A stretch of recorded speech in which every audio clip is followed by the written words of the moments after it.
Muy buenas tardes, estimados estudiantes. Bueno, nos encontramos frente a nuestra clase de apertura, ¿sí? Voy a agrandar esta diapositiva para que se vea claro, se vea preciso, ¿sí? Muy bien. El tema que vamos a abordar hoy día es justamente la utilidad de las matemáticas, tanto en la física como en otras ramas de las matemáticas, ¿sí? Entonces, vamos a matar hoy día varios pájaros de un solo tiro. Entonces, lo que estoy presentando a continuación, ¿no? Lo que estoy presentando en pantalla, es un conjunto de fórmulas que todos ustedes conocen, están familiarizados. Estas son las fórmulas justamente del famoso MRV, ¿cierto? ¿Ya? Entonces, ok. Entonces, ¿qué es lo que realizan los estudiantes? Un proceso de memorización para poder comprender, ¿no? Pero más allá de la memorización, lo que se debería hacer es, pues, eh, identificar las situaciones en las cuales vamos a aplicar cada una de ellas, ¿sí? Pero el objetivo de esta clase no es memorizar las fórmulas, ni en este caso ver en dónde lo uso o dónde no lo uso, sino darle pues una visión un poquito más amplia, abrir el panorama. Entonces, si hay alguien que tiene alguna dificultad con estas fórmulas, por favor me escribe por interno, ¿de acuerdo? Voy a pasar a la siguiente diapositiva. Si yo les comento que todas las fórmulas que hemos visto en este recuadro tiene un origen único y ese origen es lo que estamos observando en esta parte, ¿son escépticos o se convence de lo que yo les digo? Esta que acabo de encerrar es la función general. Esto se conoce como el espacio en función del tiempo.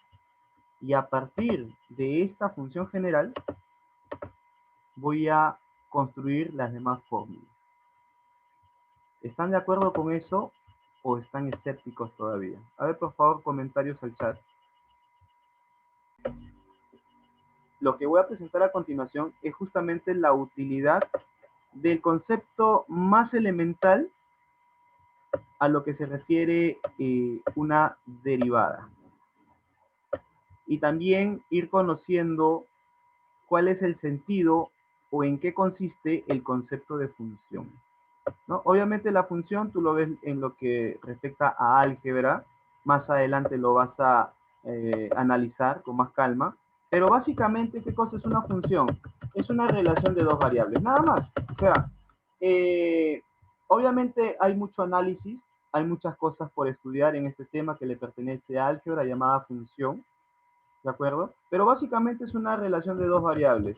En definitiva, la relación de los x y los y, a los cuales a la x, bueno, ya saben que se denomina la variable independiente, al y la variable dependiente, o sea que el valor de y depende de los valores de x, ¿no?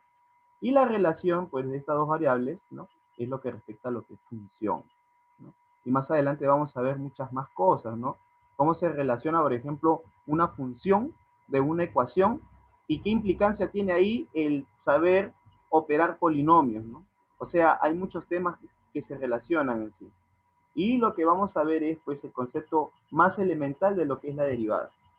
Antes de empezar, yo voy a empezar con algunos comentarios, bastante sencillo. Observen, por favor, presten atención. Cuando nosotros hablamos del movimiento en física, no solamente tenemos que tener en mente el concepto del espacio, sino también el concepto de lo que respecta a la velocidad, de lo que respecta a la aceleración. Acá la A tuvo que ser minúscula, ¿no? El mismo PowerPoint lo ha corregido y lo ha puesto mayúscula, pero generalmente es una A minúscula, ¿no? Bueno, ya. Espacio, velocidad y aceleración. La velocidad, y por favor esto tiene que quedar clarito, es la derivada de la función espacio. Y ahorita les voy a explicar, todavía no se apresuren, vamos paso a paso. Y la aceleración es la derivada de la velocidad. O sea, en definitiva, ¿cómo viene este juego? Viene primero el espacio, si yo lo derivo el espacio, lo que tengo es la velocidad, y si derivo la velocidad, lo que voy a obtener es la aceleración. Entonces, es como una especie de jueguito, ¿no? Entonces, esto de acá tiene que quedar claro. Antes de entrar a las cuestiones operativas, esto tiene que quedar claro. Derivada del espacio es la velocidad, derivada de la velocidad es la aceleración. Profesor, ¿y cómo podría ir de frente de espacio a la aceleración? Pues tendría que derivar 2 veces, ¿no?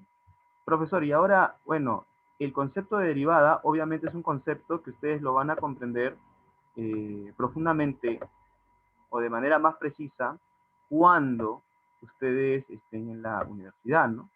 Pero antes de ingresar, al menos observándolo a nivel pre, podemos mencionar lo siguiente. Todavía no voy a mencionar esto, ¿sí? Voy a pasar esta diapositiva y luego vamos a retroceder para explicar lo que está atrás. Profesor, ¿qué es una derivada? ¿Qué es una derivada? Bueno, simplemente una derivada, a ver, perdón, acá está. Una derivada simplemente es un concepto matemático, ¿no? Es un concepto matemático. Que implica, ¿qué cosa? Implica, bueno, en definitiva, se conoce como la pendiente de la recta tangente de una gráfica, pero eso no lo vamos a precisar ahora. No lo vamos a precisar ahora. Solamente les voy a mostrar lo que está en pantalla. Lo que está de color negro es la gráfica de una función. ¿Por qué, profesor? ¿Por qué? Porque las funciones se grafican. Las funciones se grafican. O sea, si tú ya tienes una relación, entonces, y esa relación está garantizado que es una función, ojo, no te olvides de esto, toda función es una relación, pero no toda relación es una función. Esto tiene que quedar clarito. A ver, acá está mal escrito, función, ¿sí? O sea, toda función es una relación, pero no toda relación es una función. Hay que tener cuidado en eso. ¿Ya? Acá dice relación, ¿no? Relación debe decir. Me he equivocado. Ya. Listo. Ahora, si tú ya has garantizado que una relación es función, la función se grafica. En este caso, la gráfica empieza acá, es de color negro, ¿no? Es lo que estás observando de color negro, es la mitad de una parábola y está respondiendo a este gráfico. Solamente está respondiendo a la mitad de una parábola. Estamos iniciando, sí, pero te puedo ir dando unos conceptos que más adelante vamos a profundizar, ¿no? Entonces, no tengas temor en atreverte, en observarlo ya por adelantadito. Así que observa, por ejemplo, tú tienes el plano XY, ya, vamos, tú tienes el plano XY. Y por ejemplo, tú tienes como función a graficar lo siguiente. Tienes al Y equivalente al f de x y equivalente al x cuadrado, ¿no? Que es lo que estamos analizando. Esto tiene una gráfica ya bastante conocida, ¿no? Y su gráfica es pues una parábola, ¿no? Que pasa justamente por el origen y listo, ¿no? Aproximadamente, ¿no? Ha salido medio tembleque. Pero bueno, entonces lo que estamos observando de negro es eso, pero solamente considerando la parte positiva. Recuerda que hacia la derecha es parte positiva y hacia la izquierda es parte negativa. No te olvides de eso. Entonces lo que estamos analizando es la parte positiva. Ahora, para poder comprender el concepto de derivada, tenemos que comprender pues el concepto de la recta tangente. O sea, más adelante tenemos que tener un estudio, ¿no? En la próxima sesión, para ser exacto, de lo que se refiere el estudio de la recta, que se simboliza con una L inglesa, ¿no? Y obviamente la pendiente de esa recta tangente a la gráfica es el valor de la derivada en un determinado punto. Yo te pregunto algo. Para ti, ¿qué cosa es una pendiente? O para ser más preciso, ¿qué es la pendiente de la recta? Vamos a ver cómo están nuestros conocimientos previos en esta clase de apertura. Bueno, me indican como respuesta lo siguiente. Voy a leer la respuesta, ¿ya? Es el grado de inclinación de una recta con respecto al eje de abscisas. Y eso está bien. Cuando ustedes han ido, por ejemplo, de viaje, por ejemplo, a la sierra, habrán visto de que existen algunos, ¿de acuerdo? Algunas estribaciones bastante pronunciadas, a diferencia de las estribaciones que existen en Lima, ¿no? En Lima son casi lomas, ¿no? Son pequeñas. Entonces, yo te pregunto, ¿quién tiene más pendiente, el primero o el segundo? ¿Qué opinan? ¿Quién tiene más pendiente, el primero o el segundo?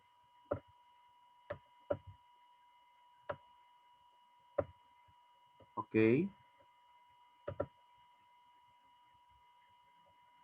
el primero, muy bien. El primero tiene más pendiente, está más inclinado, ¿de acuerdo? Y la pendiente de una recta se simboliza con M. Ahora, como este está más inclinado matemáticamente, ¿cómo lo voy a representar? Fácil, pues mira. Vas a trazar algo así, una tangente a esa figura, y acá también una tangente, una figura tratando de linealizarlo, por así decirlo, ¿no? Entonces, si nosotros tomáramos una misma horizontal, obviamente vas a ver que acá se construyen unos ángulos, ¿o no? Claro, acá por ejemplo puede estar alfa y acá puede estar teta. Y tú vas a comprender que, bueno, la tangente de alfa, al menos en este caso, va a ser mayor que la tangente de ¿quién? Que la tangente de teta. O sea, que las pendientes están relacionadas con razones trigonométricas. Entonces, lo que puedes ir anotando es lo siguiente. La pendiente de una recta, ¿cómo se calcula? Se calcula como la tangente del ángulo de inclinación, ¿de acuerdo?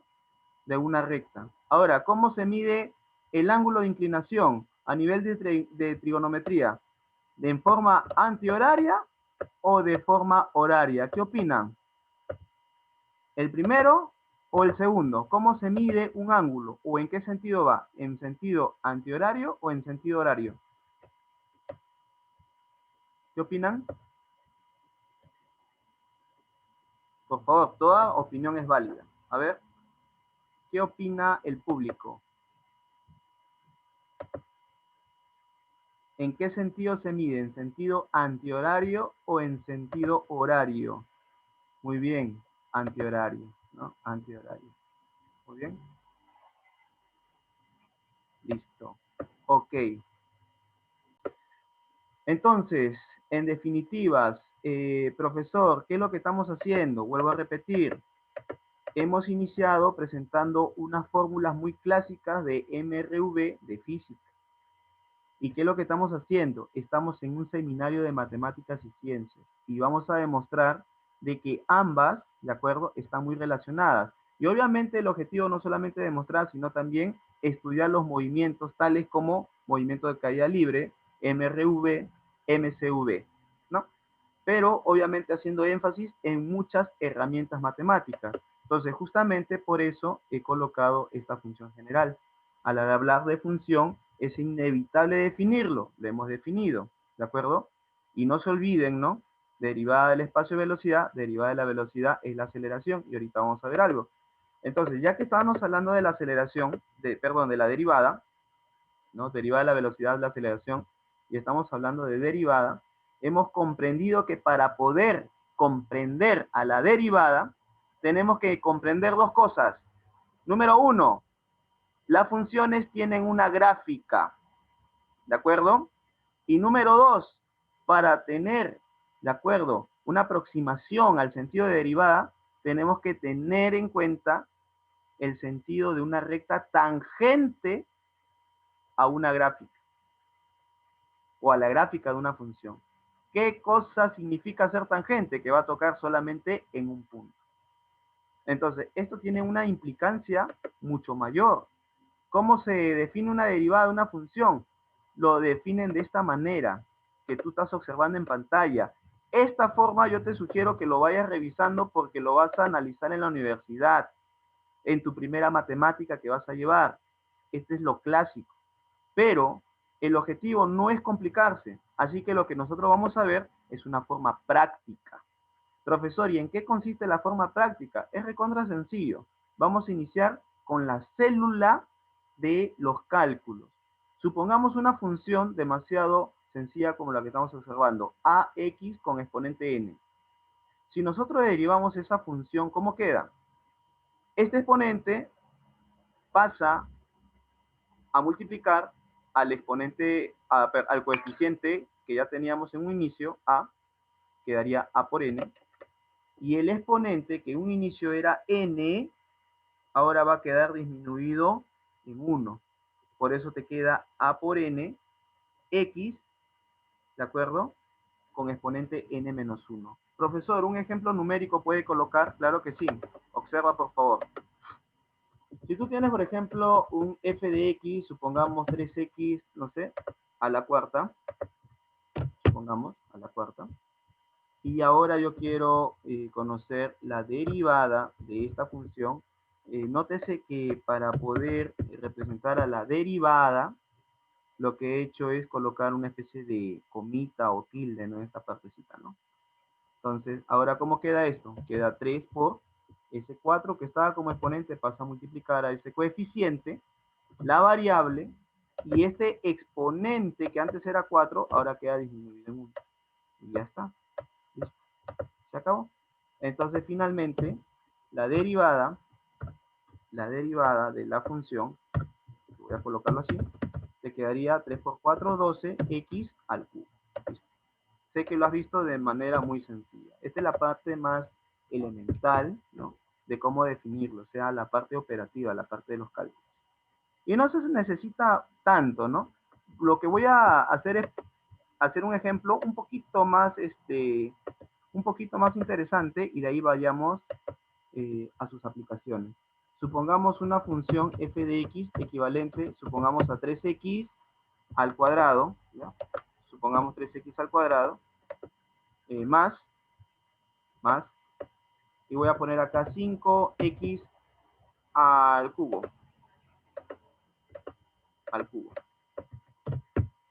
Si yo quiero lograr su derivada, ¿no?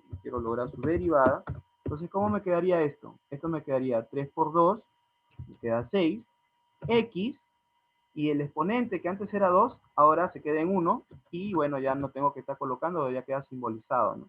Este 3 que está como exponente va a estar multiplicado al 5, tiene 15, x, y el exponente que antes era 3, ahora ¿en qué se queda? En 2, eso sí hay que precisarlo. Ahí está, x al cuadrado. Entonces ya queda definido. 6x más 15x al cuadrado sería la derivada. O sea, profesor, si acá hay más o menos, simplemente se repite. Claro que sí. Profesor, y en la multiplicación y la división, bueno, eso ya es un poquito más interesante, ¿no? Y no lo vamos a precisar por ahora, ¿de acuerdo? Solamente vamos a tener lo necesario para algunas aplicaciones que vienen en el examen de admisión. Profesor, no le creo. Ya, ahorita vamos a ver. Muy bien. Muy bien. Entonces, voy a borrar estos apuntes, ¿de acuerdo? Ahí lo van a poder revisar en el video. Entonces, profesor, ¿qué aplicaciones podemos realizar con esas derivadas en forma práctica que usted nos acaba de explicar? Y bueno, una de las aplicaciones, y esto viene en el examen de admisión, ¿no? Recuerda que toda función que se podía hacer, se podía graficar. Eso era claro. O sea, profesor, ¿qué se podía ¿qué significaba? Que se podía esbozar, se podía dibujar. ¿Ya? Se podía dibujar, o sea, tiene un dibujo.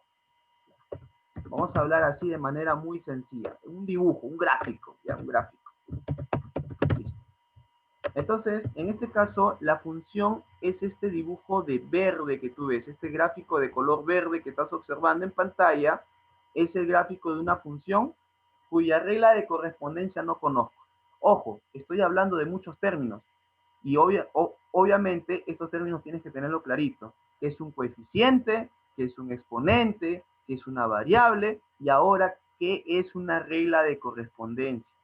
Profe, no conozco ese nombre. En caso te hayas olvidado, por ejemplo, yo tengo P de X, supongamos, ¿no? Igual a 2X, no sé, más 5, ya, más 5, así nomás. Ya. Esta parte de acá, ¿de acuerdo? Este 2X más 5, esa es la regla de correspondencia. ¿Qué es una regla de correspondencia? En conclusión, son los pasos que va a seguir una determinada variable independiente. Por ejemplo, acá la variable independiente es x, ¿no? ¿Y qué le estás ordenando? Le estás ordenando que se multiplique por 2 y que se le aumente 5. O sea, la regla de correspondencia es un conjunto de órdenes que tú le vas a dar a la variable independiente. Y obviamente la variable independiente tiene que estar previamente definida entre paréntesis, acá, ¿no? Profesor, ¿y si acá hubiese estado, por ejemplo, x más 1, o sea, p de x más 1, x seguiría siendo la variable independiente, en este caso la variable de análisis? Ya no. Ahí tendrías que ver cuál es justamente cuál es la modificación. Pero ya va a llegar el momento en el que analicemos esto. Solo quería hacer un hincapié en esos términos que tú tienes que manejar para que no te marees en el examen, la admisión. Ahora, entonces, toda función se puede dibujar. En este caso es gráfico de verde. Ahora, valores máximos. ¿Sabes cuándo tú te puedes percatar del valor máximo, del valor mínimo?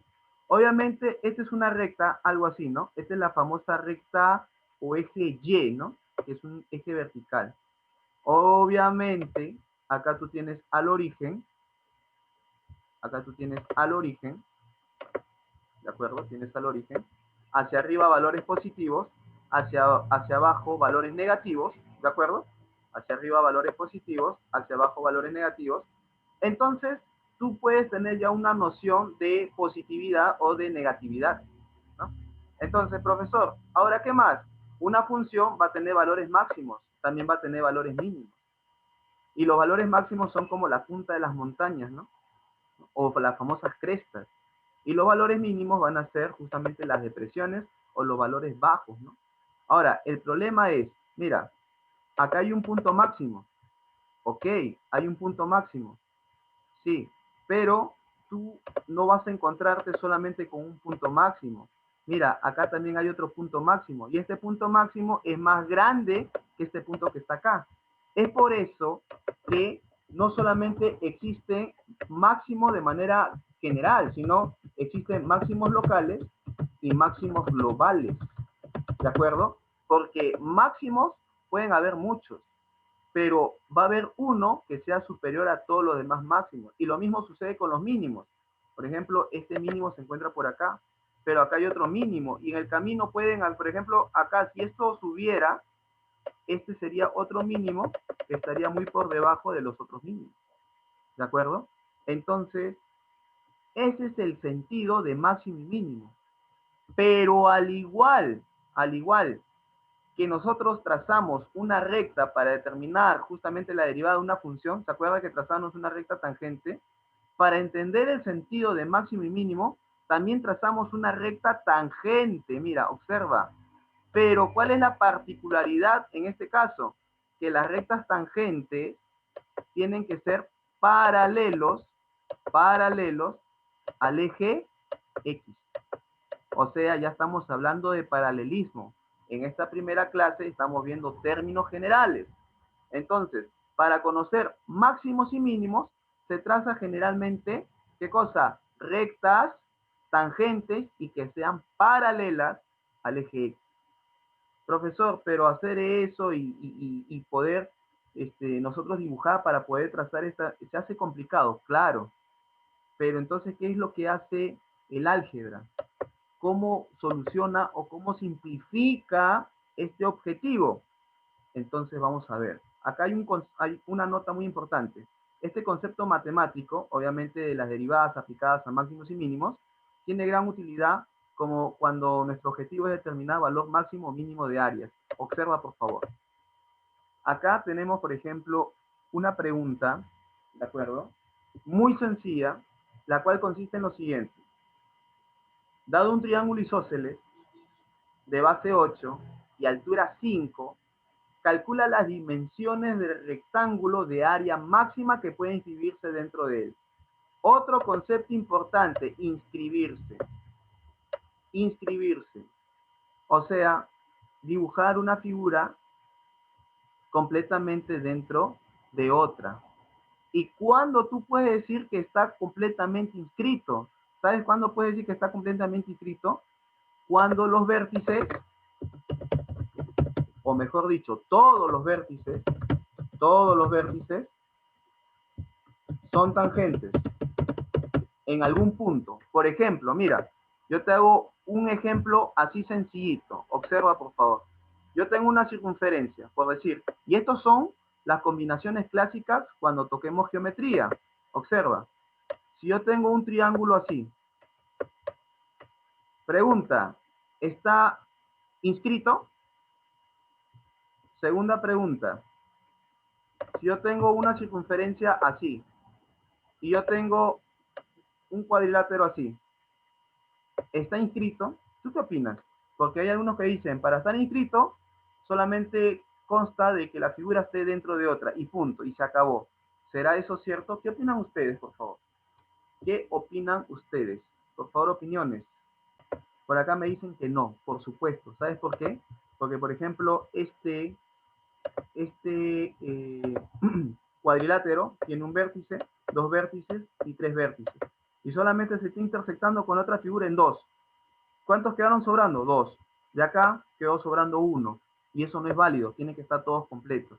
Por ejemplo, este rectángulo de medidas desconocidas sí está inscrito dentro del triángulo. ¿Por qué? Porque un vértice toca el triángulo, el otro también, el tercero también y el cuarto también. Entonces puedo decir y garantizar de que está inscrito. Ahora, me dan las dimensiones del triángulo, ¿no? Me dicen que la base es 8. Ahí está, toda la base es 8.